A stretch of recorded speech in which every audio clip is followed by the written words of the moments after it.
الذين اصطفى اما بعد فاعوذ بالله من الشيطان الرجيم بسم الله الرحمن الرحيم يا ايها الذين آمنوا لم تقولون ما لا تفعلون سبحان ربك رب العزة عما يصفون وسلام على المرسلين والحمد لله رب العالمين اللهم صل على سيدنا محمد وعلى آل سيدنا محمد وبارك وسلم۔ ہماری زندگی میں ایک لفظ استعمال ہوتا ہے اور معنی دو ہیں اس کے۔ وہ لفظ کیا ہے؟ وہ لفظ استعمال ہوتا ہے تعلیم و تربیت۔ کیا؟ تعلیم تربیت۔ یہ لفظ عمومی ہمارے گفتگو میں استعمال ہوتا ہے۔ تعلیم کہاں سے ملتی ہے؟ تعلیم ملتی ہے مدرسوں سے، دارالعلوم سے۔ اساتذہ کے پاس بندہ بیٹھتا ہے، شاگردی اختیار کرتا ہے، تعلیم کے زیور سے آراستہ ہو جاتا ہے۔ تربیت کیا لفظ ہے؟ اس پر غور کرنے کی ضرورت ہے کہ تعلیم تو مدرسے اور دارالعلوم سے مل گئی، جامعات سے مل گئی، یہ تربیت کہاں سے ملے گی؟ تربیت کے لیے اللہ رب العزت نے اشخاص مقرر کر رکھے۔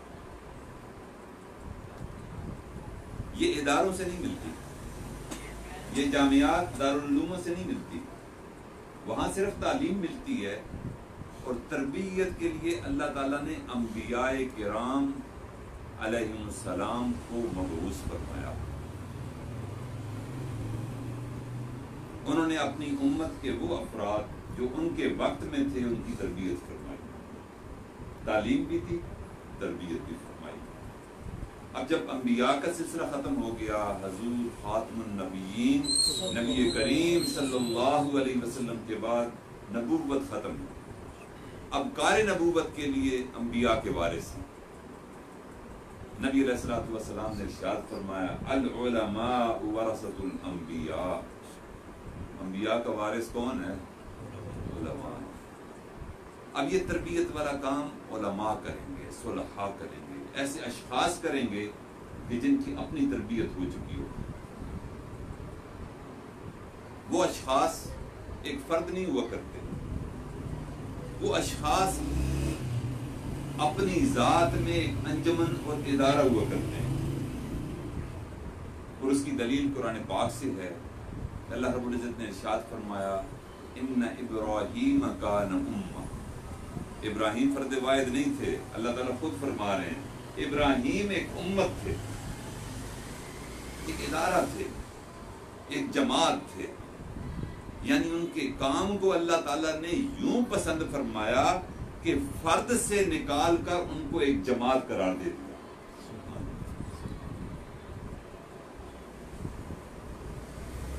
اب جو بندہ بھی چاہتا ہے کہ اپنی تعلیم مکمل کرے اور تربیت حاصل کرے، اس کو ایسے اشخاص اور رجال کی خدمت میں جا کر حاضر ہونا پڑے گا کہ جو اس کی تربیت کر سکے۔ اور ایک بات ذہن میں رکھیں کہ زبان سے جو بات نکلتی ہے وہ کوئی معمولی نہیں۔ بندہ مشائخ کے پاس جاتا ہے، توبہ طائب ہوتا ہے، یہ توبہ کے الفاظ اللہ تعالیٰ کو کتنے پسند ہیں، اتنے پسند ہیں کہ اللہ تعالیٰ فرماتے ہیں کہ اگر لوگ گناہ کرنا چھوڑ دیں تو اس کا مطلب یہ ہے کہ وہ جب گناہ چھوڑیں گے تو توبہ کہاں سے کریں گے۔ یہ توبہ اللہ تعالیٰ کو اتنی پسند ہے کہ فرمایا کہ میں ان لوگوں سے ایسے بندوں کو تبدیل کر دوں گا جو گناہ کرنے کے بعد توبہ طائب ہوں گے۔ میں ایسے تائبین کو پسند کیا کرتا ہوں۔ فرشتے بہت تھے جن سے گناہ نہیں سرزد ہوتا، عبادت ہی مصروف رہتے، ذکر تلاوت میں مصروف رہتے، لیکن اللہ تعالیٰ کو ان بندوں سے پیار ہے کہ مجھ پر ایمان لائے، میرے پیغمبروں پر ایمان لائے، اور پھر اس کے بعد بشری تقاضوں کے تحت اگر کوئی غلطی نے گناہ ہی نہیں کیا، یا اللہ میری توبہ، یہ زبان سے ادا کی، تو یہ زبان سے جو نکلے ہوئے الفاظ ہیں یہ بڑی اہمیت رکھتے ہیں، یہ سوچ سمجھ کر نکالنے چاہیے۔ اب دو لفظوں کا کرشمہ دیکھیں، ایک لڑکا ہے، مرد ہے، نوجوان ہے، اور ایک نوجوان عورت ہے۔ شریعت نے ان کو ملاقات سے منع فرمایا، نہیں مل سکتے تنہائی میں، پردہ ہے، لیکن نکاح کے الفاظ کتنے ہیں کہ بندہ ایک مرتبہ اس زبان سے کہہ دے مجلس میں کہ قبول ہے تو علماء کہتے ہیں ان کا نکاح ہو گیا۔ تو زبان سے نکلے ہوئے الفاظ کی بڑی قدر و قیمت ہے۔ وہ جو اجنبیہ عورت تھی جو اس سے ملنا اس کو حرام تھا، ان الفاظ کی ادائیگی کے بعد وہ اس کی بیوی نہیں بنی بلکہ شریک حیات بن گئی، اس کی زندگی کی ساتھی بن گئی، خوشی غمی کی ساتھی بن گئی، کس وجہ سے؟ زبان سے نکلے ہوئے الفاظ کی وجہ سے۔ اسی طرح اگر نباہ نہ ہو تو طلاق کا لفظ نکل جائے تو علماء کہتے ہیں طلاق واقع ہو جاتی ہے، تو وہ بھی زبان سے نکلتا ہے۔ اس لیے میرے بھائیوں زبان کی حفاظت بہت ضروری ہے۔ جتنی زبان کی حفاظت ہم کریں گے، جتنی زبان یعنی اقوال کی حفاظت ہوگی، اتنی احوال اور اعمال کی حفاظت ہوگی۔ باتیں نکلتی رہیں اور پھر اعمال کی حفاظت ہو جائے، یہ ممکن نہیں۔ اعمال اور احوال کی حفاظت اقوال کے ذریعے ہوا کرتی ہے۔ زبان سے جیسی باتیں نکلیں گی دل پر ویسے اثرات اللہ رب العزت مرتب فرما دیں گے۔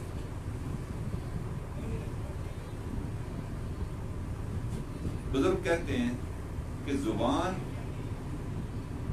اور اس کی اہمیت بیان کرتے ہوئے فرماتے ہیں کہ جرمہ صغیر، یہ گوشت کا لوتھڑا ہے، چمڑا ہے، زبان چھوٹی سی ہے۔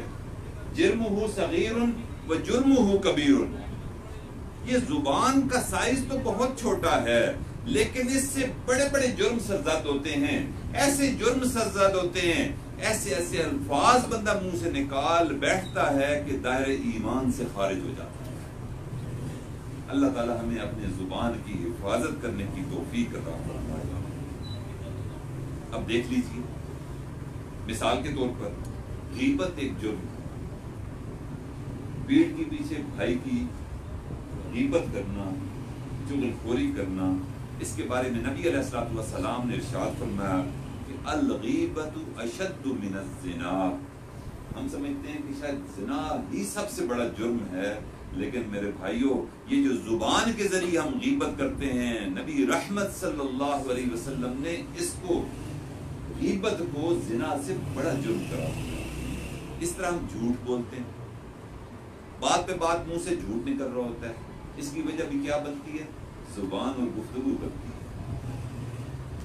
اور پھر جو بندہ پے در پے جھوٹ بولتا رہتا ہے، جھوٹ بولنا اپنا مزاج کا حصہ بنا لیتا ہے، اور وہ یہ سمجھتا ہے کہ جھوٹ بول کر میں کچھ وقتی مفاد حاصل کر لوں گا، وہ اللہ تعالیٰ کو اتنا ناپسند آتا ہے۔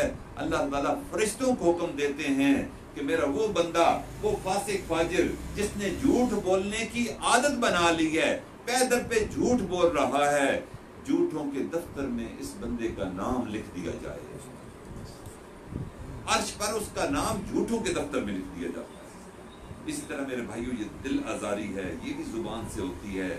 یہ جو بہتان ہم تراشتے ہیں یہ بھی زبان سے ہوتی ہے۔ یہ زبان کی کارستانیاں اور تباہ کاریاں بے شمار ہیں۔ اس لیے نبی علیہ الصلوۃ والسلام نے ارشاد فرمایا کہ ان دو چیزوں کی ضمانت تم مجھے دے دو، جنت کی ضمانت میں محمد تجھے دیتا ہوں صلی اللہ علیہ وسلم۔ وہ دو چیزیں کیا ہیں؟ فرمایا ما بین لحییہ، ما بین لحییہ، کہ یہ دو جبڑے ہیں، ان دو جبڑوں کے درمیان جو چیز ہے یعنی زبان، اس کی ضمانت تم مجھے دے دو، اس کو احتیاط سے استعمال کرو گے، جنت کی ضمانت میں دے دوں گا۔ اور دوسری چیز فرمائے وما بین رجلیہ، دو ٹانگوں کے درمیان یعنی جو شرمگاہ ہے اس کی حفاظت کی ضمانت مجھے دے دو، میں تجھے جنت کی ضمانت دیتا ہوں۔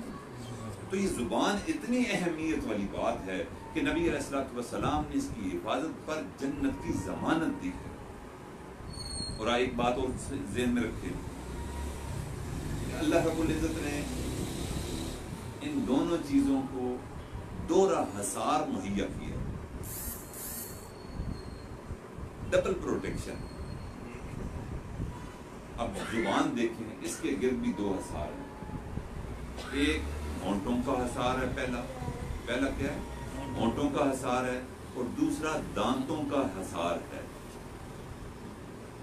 زبان کو احتیاط کرنے کے لیے، احتیاط سے استعمال کرنے کے لیے فرما دیا کہ اس کی ضمانت دے دو، اس کی حفاظت سے تم استعمال کی، میں جنت کی ضمانت دیتا ہوں۔ اور اس کو دو پروٹیکشن دے دی کہ میرا بندہ زبان بڑے احتیاط سے استعمال کرنے والی چیز ہے، اس کو یوں ہی استعمال نہ کرنا۔ بہت سے لوگ اپنی زبان کی وجہ سے جہنم میں جائیں گے، اس لیے دورہ حصار دے دیا کہ سوچ لو، پہلے ہونٹ ملے ہوئے ہیں، اس کو جدا کرو گے، پھر بتیسی ہے دانتوں کی، اس کو کھولو گے، پھر تیسرا مرلہ زبان کا آتا ہے کہ زبان کو اس طرح احتیاط سے استعمال کرو تاکہ تم جہنم کی بجائے جنت میں جانے والے بن جاؤ۔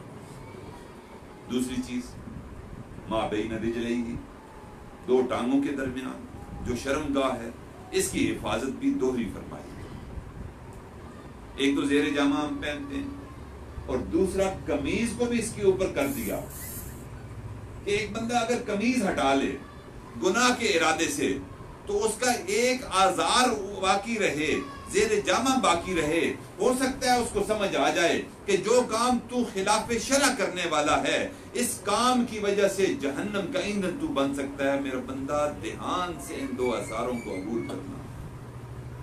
اس لیے اللہ سے دعا ہے کہ اللہ تعالی ہمیں ان دو حصاروں کو قائم رکھنے کی توفیق عطا فرمائے۔ یہ زبان، ابو بکر صدیق رضی اللہ تعالی عنہ کو اس کا احساس تھا کہ زبان کتنا کاری ہتھیار ہے، اس سے کتنے بڑے بڑے جرم ہو جاتے ہیں، اس کی وجہ سے بندہ جہنم کا ایندھن بن جاتا ہے۔ چنانچہ صدیق اکبر رضی اللہ تعالی عنہ اپنی زبان کو پکڑ کر یوں کھینچا کرتے تھے اور فرماتے تھے کہ تیری وجہ سے بہت سے لوگ جہنم میں چلے جائیں گے، میں ابو بکر بھی ڈرتا ہوں کہ اس زبان کے غیر محتاط استعمال کی وجہ سے میں کہیں جہنم میں نہ چلا جاؤں۔ میرے بھائیو، وہ وارث نبوت تھے، خلیفۃ المسلمین تھے، منبر کے وارث تھے نبی کریم صلی اللہ علیہ وسلم کے، وہ اتنا ڈرتے تھے زبان کے استعمال سے۔ ہمیں اس بارے میں کتنا ڈرنا چاہیے، اس کا احساس ہمیں پیدا کرنے کی ضرورت ہے۔ ہمارے سلسلہ عالیہ نقشبندیہ کے بزرگ ہیں حضرت خواجہ باقی باللہ رحمۃ اللہ علیہ، شجرہ طیبہ میں ان کا نام نامی یہاں موجود ہے، 24ویں نمبر پر ان کا نام ہے۔ حضرت مجدد الفسانی رحمۃ اللہ علیہ کے شیخ، وہ ایک بہت کم گو تھے، بہت کم گو تھے، جب بھی مجلس میں جاتے تھے خاموشی سے بیٹھتے تھے، بات ہی نہیں کرتے تھے، مریدین خاموش بیٹھے ہیں۔ ایک دن مرید کہنے لگا، ایک جو حضرت سے تھوڑا سا بے تکلف تھا، حضرت سے کہنے لگا کہ حضرت بہت سے مریدین آئے ہوئے ہیں، آپ مہربانی فرما کر آج کچھ ارشاد فرما دیں تو ان کا بہت فائدہ ہو جائے گا۔ حضرت باقی باللہ رحمۃ اللہ نے بڑی پیاری بات فرمائی، وہ فرمانے لگے، جس نے ہماری خاموشی سے کچھ نہ پایا، اللہ اکبر کبیرہ، جس نے ہماری خاموشی سے کچھ نہ پایا وہ ہماری باتوں سے بھی کچھ نہ پائے گا۔ اس لیے جو خاموشی ذکر کے ساتھ ہو، اللہ اکبر، اور کلام فکر کے ساتھ ہو، یہ میرے بھائیوں بہت بڑی نعمتیں ہیں، اور مشائخ کو ان کا احساس ہوتا ہے۔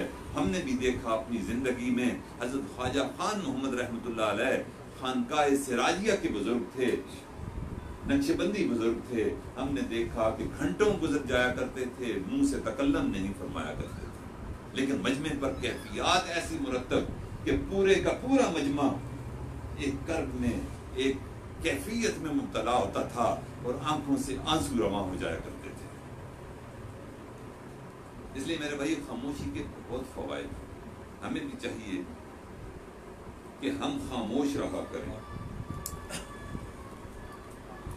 زیادہ بولنا بھی بہت نقصان کا باعث بن جاتا ہے. شاعر بھی کہتا ہے کہ کہہ رہا ہے شور دریا سے سمندر کا سکوت، کہہ رہا ہے شور دریا سے سمندر کا سکوت، جس کا جتنا ظرف ہے اتنا وہ خاموش ہے. عقل مندی کی علامت ہوتی ہے، دانش کی علامت ہوتی ہے، پر وقت بولنا بھی دانش کی علامت ہے اور خاموشی اختیار کرنا بھی عقل مندی کی علامت ہے. ہم جو وقت بے وقت بولتے رہتے ہیں، زبان کا استعمال کرتے رہتے ہیں، اس کے بارے میں ہمیں محتاط رہنا چاہیے، کیونکہ زبان کی لغزش پاؤں کی لغزش سے زیادہ خطرناک ہے. زبان کی لغزش پاؤں کی لغزش سے زیادہ خطرناک ہے. جو پاؤں سے تھڑ جاتا ہے اس کا اٹھنا ممکن ہے، لیکن جو زبان کا گھو لگا دیتا ہے دلوں سے اس کے اثرات کبھی ختم نہیں ہوتا. ایک بزرگ تھے، انہوں نے ایک فحش گو سے کہا. کئی بندے ہوتے ہیں ہر وقت فحش گفتگو کرتے رہتے ہیں، زبان سے اول پھول بکتے رہتے ہیں، زبان کو احتیاط سے استعمال نہیں کرتے. بزرگ نے اس نوجوان فحش گو سے کہا، اے نوجوان ہوش کر، تو اللہ رب العزت کی طرف کیسے خط بھیج رہا ہے؟ یہ جو گفتگو ہوتی ہے یہ اللہ کی طرف خط ہوا کرتے ہیں، ذکر کی صورت میں یہ خط جاتے ہیں، اللہ تعالیٰ نام اعمال میں لکھتے رکھتے ہیں. یہ تلاوت کی صورت میں ایک میسج جاتا ہے جو اللہ رب العزت نے فرشتے مقرر کر رکھے ہیں، جو ان اعمال کو تلاوت کو لکھتے رہتے ہیں، جو کلمہ طیبہ کی ورد کرتے رہتے ہیں. اللہ تعالیٰ ان کے اس ورد کو اپنے ہاں محفوظ رکھتے ہیں. اس لیے ہمیں اپنی زبان کو بڑی محتاط استعمال کرنا چاہیے. ایک گر کی بات بھی ہے. گر کی بات یہ ہے کہ سیانے کہتے ہیں کہ عالم کے سامنے اپنی زبان کو احتیاط سے استعمال کرو. کس کے سامنے؟ عالم کے سامنے اپنی زبان کو احتیاط سے استعمال کریں. اگر احتیاط سے استعمال نہ کی تو فتویٰ لگ جائے گا. غلط بات منہ سے نکلے گی تو علماء تو فتویٰ لگاتے ہیں. اسی طرح حاکم کے سامنے اپنی آنکھ کو احتیاط سے استعمال کرو. اگر بے ادبی سے آنکھ اٹھ گئی تو سر تن سے جدا کر دے گا، سر تن سے جدا کر دے گا. جو حکمران ہوتے ہیں، بادشاہ ہوتے ہیں، وہ بے ادبیاں تو برداشت نہیں نہ کرتے. وہاں آنکھ کا استعمال محتاط ہونا چاہیے. اس طرح جب اللہ والوں کے پاس جائیں تو اپنے دل کو سنبھال کر بیٹھیں. دل کی کیفیات اور دل کے اندر پیدا ہونے والی سوچیں اللہ رب العزت اس بندے کی بہتری میں مشائخ کے سینے میں القاء فرما دیا کرتے ہیں. میں ایک دن حضرت ابا جی رحمۃ اللہ کی خدمت میں موجود تھا، چھوٹا تھا، تو ایک عالم تشریف لائے. ابا جی سے بیعت ہو چکے تھے اور وہ عالم آ کر کہنے لگے کہ حضرت، ابا جی نے پوچھا کہ بتاؤ معمولات کیسے چل رہے ہیں؟ تو انہوں نے بولا جی الحمدللہ معمولات تو بہت اچھے چل رہے ہیں. جو آپ نے درود شریف بتایا وہ بھی پڑھ رہا ہوں، جو آپ نے استغفار بتایا وہ بھی پڑھ رہا ہوں، جو آپ نے مراقبے کا بتایا وہ بھی کر رہا ہوں. جو کچھ تھا وہ بتاتا چلا گیا، فرق بتاتا چلا گیا. ابا جی کہنے لگے بیٹا آپ مراقبہ نہیں کرتے.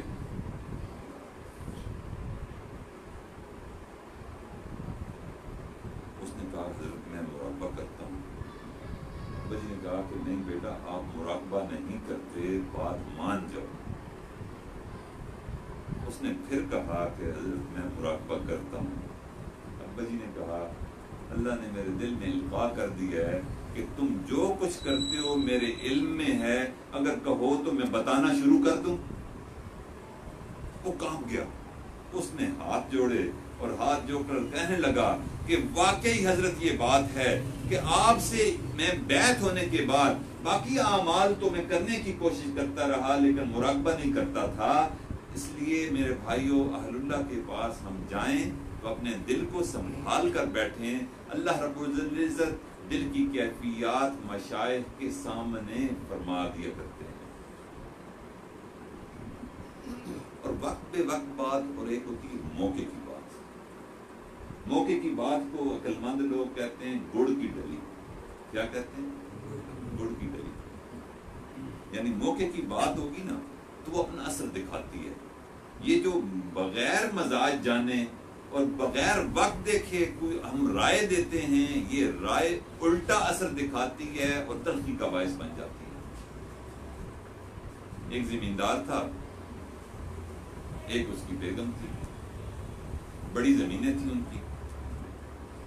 دونوں نیک اعمال والے تھے، نیک سیرت تھے، اور اللہ تعالیٰ نے دنیا کے اعتبار سے بھی بڑا مرتبہ دے رکھا تھا. بڑی زمینیں تھیں. ان کا گاؤں روڈ سے ہٹ کر تھا.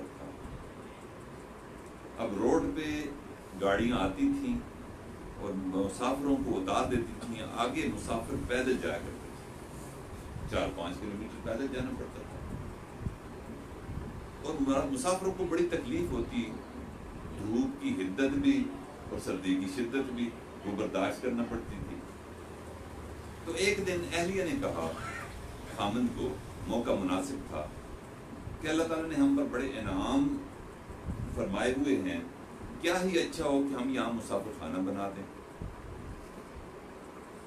مرد نے کہا کہ واقعی بندے تکلیف میں ہیں، مسافر خانہ بن جانا چاہیے.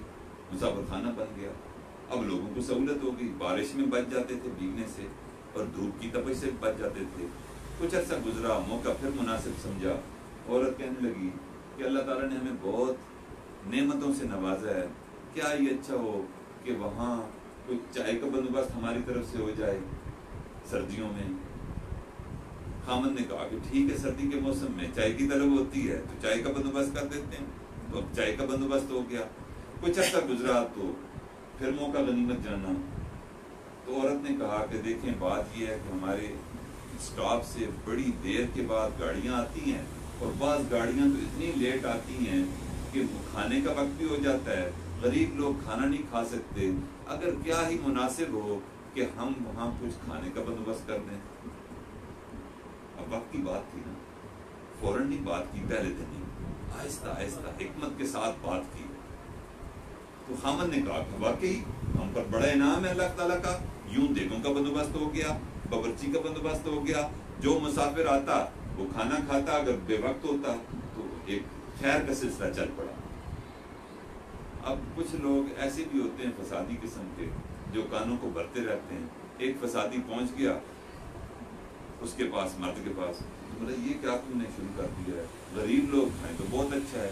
وہاں ہم نے دیکھا کہ بڑے بڑے ہٹے کٹے بھی کھانا کھا رہے ہوتے ہیں، غیر مسافر بھی کھانا کھا رہے ہوتے ہیں، اور دور قریب سے لوگ بھی کھانا کھانا شروع ہو گئے ہیں. تو یہ کیا سلسلہ تم نے شروع کر دیا، اس سلسلے کو بند کر دو، یہ اسراف ہو رہا ہے. اس نے بند کر دیا. جب بند کر دیا تو عورت کو پتہ چلا کہ واقعی یہ تو ایک خیر کا سلسلہ تھا، یہ ختم ہو گیا. اس نے فوراً احتجاج نہیں کیا.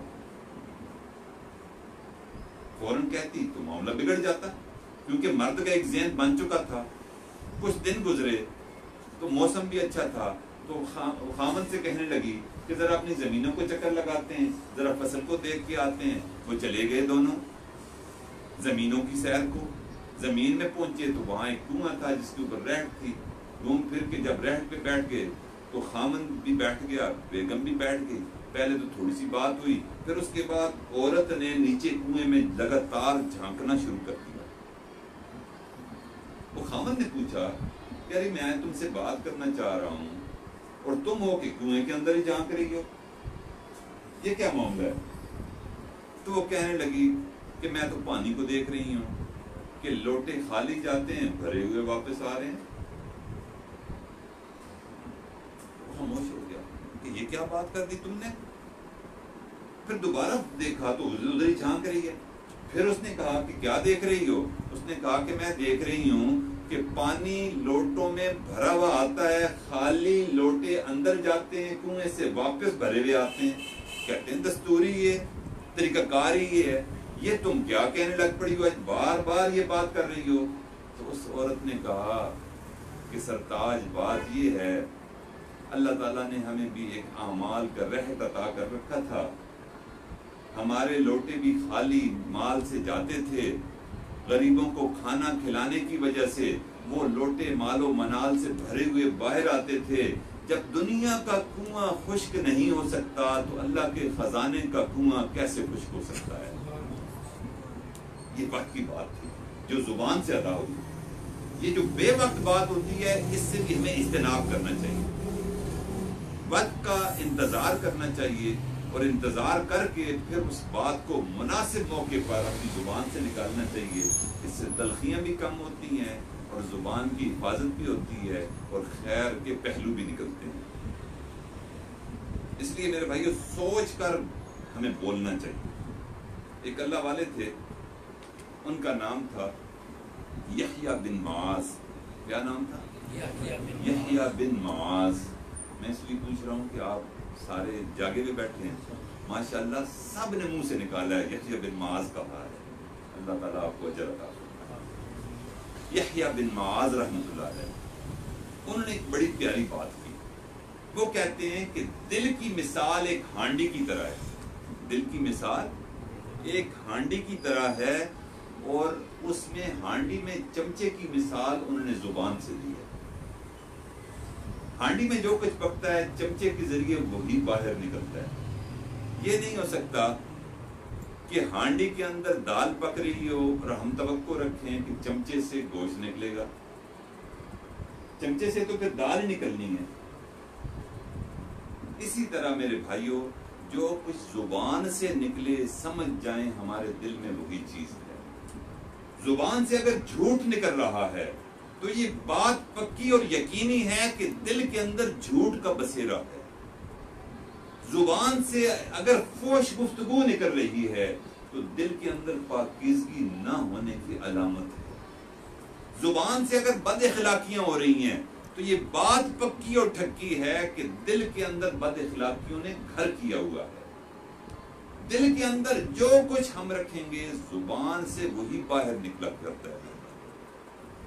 اگر دل کے اندر محبت ہوگی تو زبان سے بھی محبت کے الفاظ نکلیں گے. دل کے اندر نفرت ہوگی تو زبان سے بھی نفرت کے الفاظ کی ادائیگی ہوگی.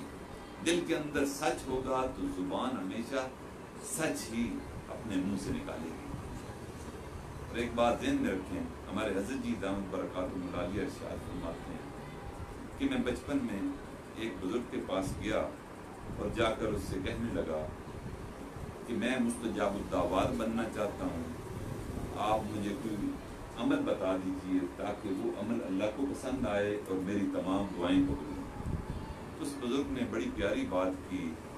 اس نے کہا کہ بیٹا زبان سے ہر بات سچ نکالنا, اللہ رب العزت تمہاری سچی باتوں کو قبول کر کے ان کو اوپر آسمان سے فیصلے فرما دیں گے.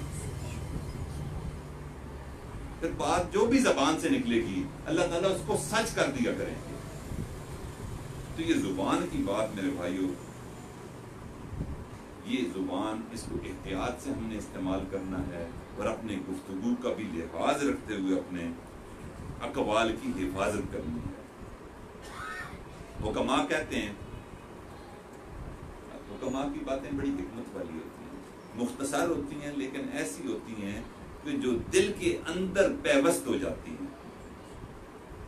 وہ کہتے ہیں کہ زبان دیکھ کر ہاضمے کا پتہ چل جاتا ہے. زبان کو دیکھ کر, حکیم عبدالوارث صاحب بھی تشریف فرمائے, زبان کو دیکھ کر ہاضمے کا پتہ چل جاتا ہے, اسی طرح زبان کو دیکھ کر اخلاق کا بھی پتہ چل جاتا ہے. صرف ہاضمے کا نہیں پتہ چلتا, جیسے اخلاق ہوں گے اس کا بھی پتہ چل جائے گا کہ بندہ بد اخلاق ہے یا حسن اخلاق سے مزین ہے. اس لیے میرے بھائیوں ہمیں چاہیے کہ ہم زبان کا اچھا استعمال کریں, اور زبان کی وجہ سے اللہ رب العزت بہت سے بڑے بڑے معاملات کو حل فرما دیتے ہیں.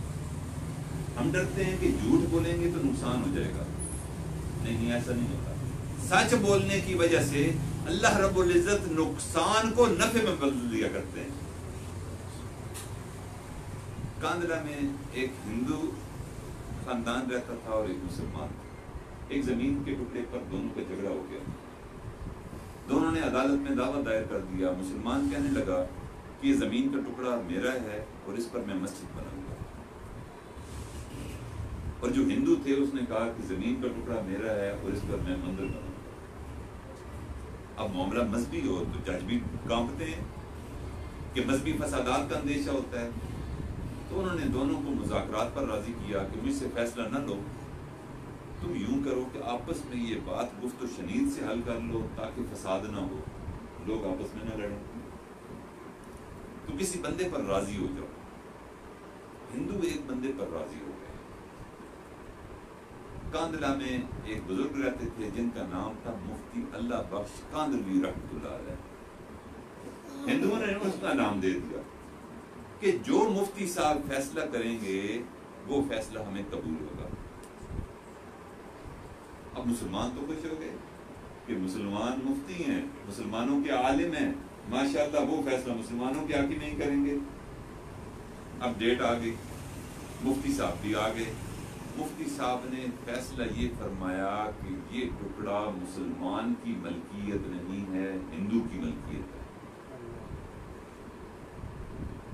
اب ہندوؤں نے دوسرا سوال کیا، تو بولا مفتی صاحب آپ نے یہ بات تو بتا دی، تو کیا ہمیں اس پر یہ بھی اجازت ہے کہ ٹکڑا تو ہمارا ہے تو ہم اس پر مندر بنا لیں؟ تو انہوں نے کہا کہ ہاں، ٹکڑا جب تمہارا ہوا تم چاہے اس پر گھر بناؤ چاہے اس پر مندر بناؤ، تمہیں مکمل اختیار ہے۔ تو جج صاحب نے فیصلہ لکھا کہ زمین کی ملکیت ہندو کی ہے اور ہندو جو چاہے اس پر تعمیر کر سکتا ہے، اور ساتھ یہ بات لکھی کہ اس مقدمے میں مسلمان ہار گئے، اسلام جیت گیا۔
جج نے فیصلے میں لکھا کہ یہ مقدمہ مسلمان ہار گئے لیکن اسلام جیت گیا۔ جب مفتی صاحب کی شہادت اور گواہی کے بعد جج نے یہ فیصلہ فرمایا تو پھر اس کے بعد جو ہندو تھے انہوں نے کہا جج صاحب ایک فیصلہ آپ کا ہے اور ایک فیصلہ ہمارا ہے۔ آپ نے فیصلہ ہندوؤں کے حق میں کیا ہے، ہم فیصلہ بھی مسلمانوں کے حق میں کرتے ہیں۔ یہ جگہ ہم بھی مسجد کے لیے نہ صرف وقف کرتے ہیں بلکہ مفتی صاحب سے درخواست کرتے ہیں کہ کلمہ طیبہ پڑھا کر ہمیں دائرہ ایمان میں داخل کر دیں۔ اس لیے میرے بھائیو یہ جو سچ والا معاملہ ہے نا، اس کی وجہ سے اللہ تعالیٰ راستوں کو کھولتا ہے۔ ہمارا معاملہ بالکل الٹ ہوتا ہے، ہمارے دل میں کچھ ہوتا ہے، زبان پر کچھ اور ہوتا ہے۔ حضرت ابا جی رحمۃ اللہ ایک شعر ارشاد فرمایا کرتے تھے، وہ کہا کرتے تھے کہ بر زباں تسبیح در دل گو خر، بر زباں تسبیح در دل گو خر، این چنی تسبیح کے دارت اثر۔ یعنی زبان پر تو گو اور خر یعنی دنیا کی باتیں ہوں، یہ ہم دل میں تو دنیا کی باتیں ہوں، کاروباروں کی باتیں ہوں، اور لیکن زبان سے ہم تسبیح پڑھ رہے ہوں، تو شاعر کہتا ہے کہ ایسی تسبیح جو صرف زبان سے پڑھی جائے، دل سے نہ پڑھی جائے، یہ تسبیح تمہارے اوپر کیا اثر دکھائے گی۔ اس لیے میرے بھائیوں، اللہ رب العزت سے دعا ہے کہ اللہ رب العزت جو کچھ ہمارے دل میں ہو زبان سے وہی ادا کرنے کی توفیق عطا فرمائے، زبان اور گفتگو کا لحاظ کرنے کی توفیق عطا فرمائے، اور اللہ رب العزت ہم سب کو ان بندوں میں شامل فرمائے جنہوں نے زبان کو احتیاط سے استعمال کیا، اپنے رب رحمان کو راضی کر کے اس دنیا سے رخصت ہو گئے، اور اللہ رب العزت نے ان کا نام سچوں کے دفتر میں لکھ دیا۔ وآخر دعوانا ان الحمدللہ رب العالمین۔ تھوڑی دیر کے لیے مراقبہ کر لیجیے، بائیں طرف دل ہے، اپنی توجہ دل کی طرف اور دل کی توجہ اللہ رب العزت کی طرف کر لیجیے، اپنے سروں کو جھکا لیجیے اور اپنی توجہ دل کی طرف کر لیجیے۔